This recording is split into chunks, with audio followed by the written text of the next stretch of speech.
तो सबसे पहले समझते हैं प्रायिकता का अर्थ क्या होता है। तो प्रायिकता का, इसको जैसे शब्द प्रायिकता यानी प्रोबेबिलिटी, अंग्रेजी में इसको लिखेंगे हम प्रोबेबिलिटी, प्रोबेबिलिटी।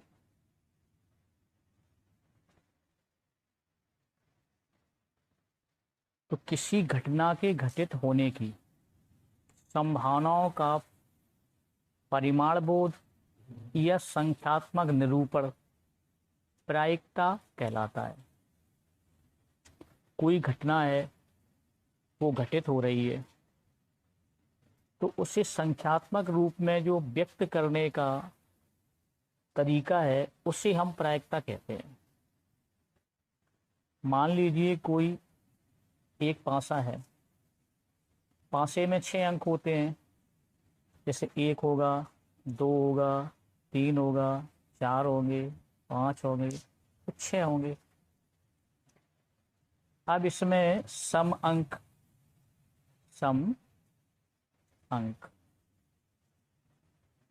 बोला गया हमें कि सम अंक या सम अंकों की प्रायिकता।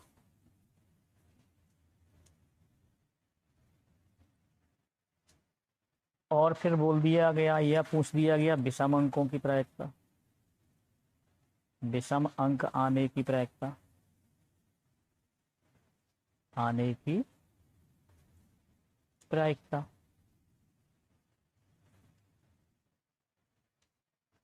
तो सम अंक कितने होते देखो, 1 सम अंक, ये तो विषम अंक है। सम अंक हमारे होंगे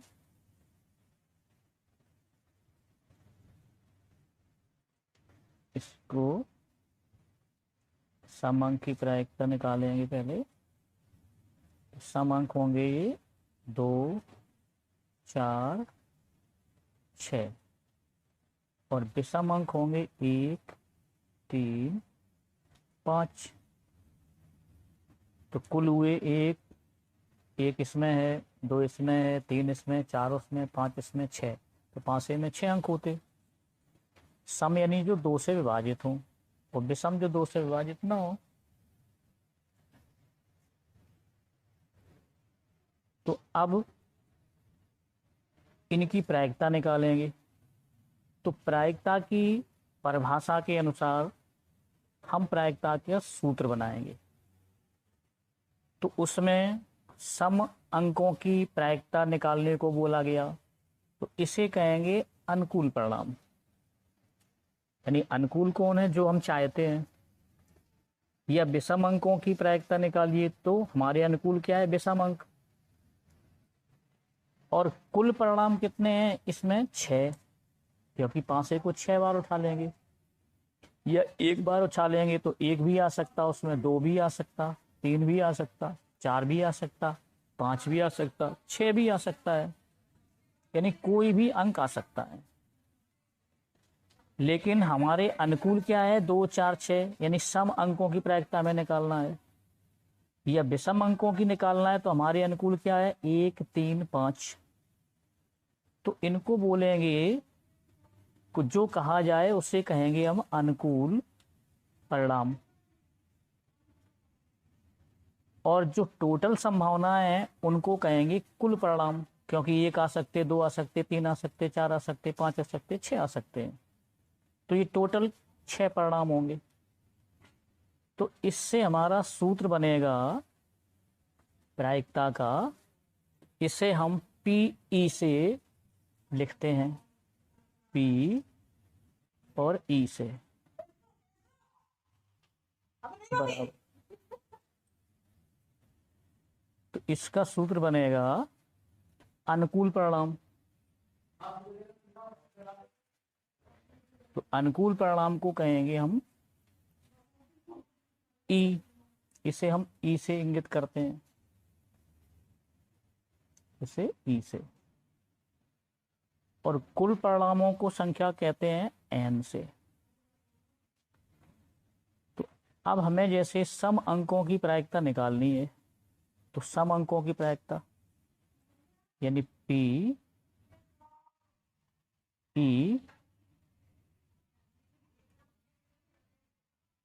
तो ये इवन नंबर की बराबर, तो सम अंक कितने हुए 3, तो ये अनुकूल परिणाम कितने हुए 3 बटे कुल परिणाम कितने हैं 6, तो 3 से ये कट जाएंगे, 1 3 दूनी 6, तो 1/2 हो जाएंगे। यहाँ इनको हम हिंदी में लिख सकते अनुकूल परिणाम,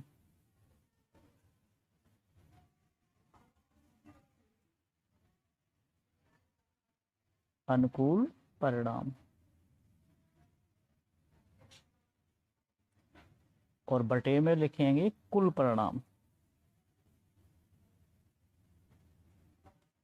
कुल परिणाम, इस तरह से।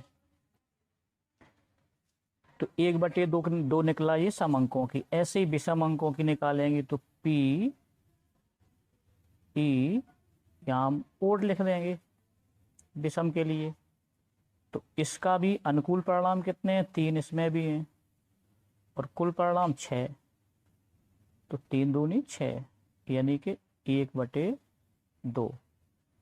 तो ये हमारे पहला यदि पूछा जाए सम अंकों की तो 1/2 निकला आंसर, और विषम अंकों की को पूछा जाए तो 1/2 निकला। अब इससे हमें एक चीज निकल के आ रही जो हमें ध्यान रखना है प्रायिकता में। प्रायिकता जब निकालते हैं तो प्रायिकता में हमेशा ध्यान रखना है कि सभी संभव घटनाओं के घटने की प्रायिकता का योग सदैव 1 होता है। तो सभी संभव घटनाओं के घटित होने की घटनाओं का योग यानी प्रायिकता का योग सदैव 1 निकलेगा। तो देखो इनको जोड़ के देखते हैं, 1/2 प्लस 1/2 बराबर, इनका एलसीएम लेंगे तो 2 ही आएगा, ऊपर 1 और 1 जोड़ेंगे 1 + 1, तो 2/2, 2 से 2 कट जाएंगे, तो बराबर कितना आया 1। तो इससे निष्कर्ष ये निकला है कि सभी संभव घटनाओं के घटने की प्रायिकता का योग सदैव 1 होता है।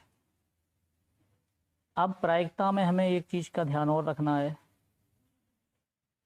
तो कभी भी किसी घटना के घटने की प्रायिकता 0 और 1 के बीच होती है।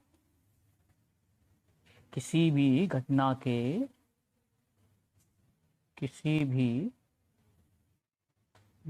के घटित होने की प्रायिकता, घटित होने की प्रायिकता सदैव 0 व 1 के बीच होती है, जिसमें 0 और 1 भी शामिल हो सकता है, जिसमें 0 और 1 भी शामिल है, इसमें 0 व 1 भी शामिल है। या ऐसे लिख सकते कि जो भी प्रायिकता है तो वो 0 से बड़ी या बराबर होगी और छोटी होगी या बराबर होगी किससे 1 से। इसे हम ऐसे व्यक्त कर सकते हैं, प्रोबेबिलिटी।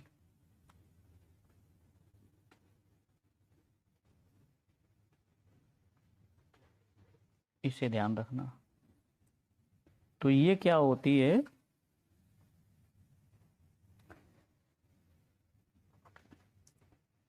ये होती है किसी भी घटना के घटने की प्रायिकता का संख्यात्मक मान उस घटना की प्रायोगिक प्रायिकता या अनुभविक प्रायिकता कहलाता है, और इसी को हम दूसरे नाम से बोलेंगे प्रायोगिक प्रायिकता यानी एक्सपेरिमेंटल प्रोबेबिलिटी, या अनुभविक एक्सपेरिमेंट यानी अनुभविक या प्रायोगिक, तो इसी को हम बोलेंगे एक्सपेरिमेंटल प्रोबेबिलिटी। एक्सपेरिमेंटल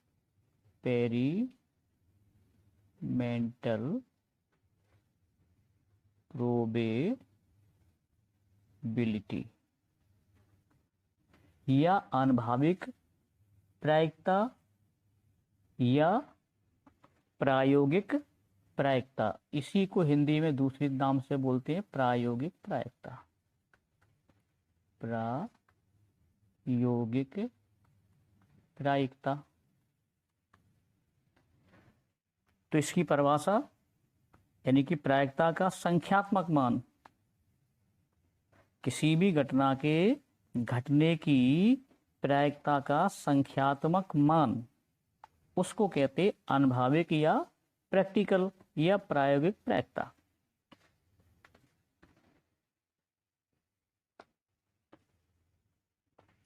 तो एक प्रायिकता में एक प्रयोग की, एक घटना प्रयोग के कुछ परिणामों का संग्रह होता है।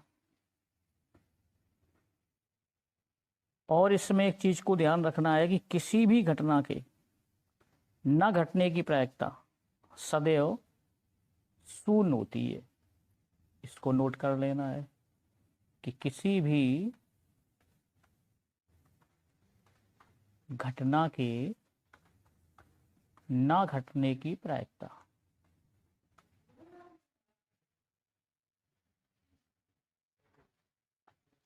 सदैव शून्य यानी कि 0 होती है।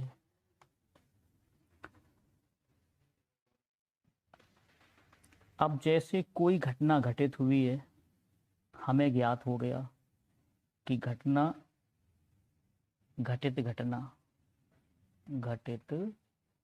घटना की प्रायिकता हमें मालूम हो गई जैसे, तो इसको हमने जैसे निकाल लिया। तो फिर घटना घटित ना होने की प्रायिकता कैसे ज्ञात करेंगे? तो घटना घटित ना होने की प्रायिकता, तो ये करेंगे हमेशा एक में से ना होने की यानी होने की प्रायिकता घटा देंगे। होने की प्रायिकता इसको घटा देंगे, तो घटित ना होने की भी प्रायिकता निकल आएगी। तो इस तरह से ये प्रायिकता का एक परिचय हो गया। अब हम करेंगे प्रश्नावली के सवाल, जो अगले वीडियो में आपको मिलेंगे। तब तक के लिए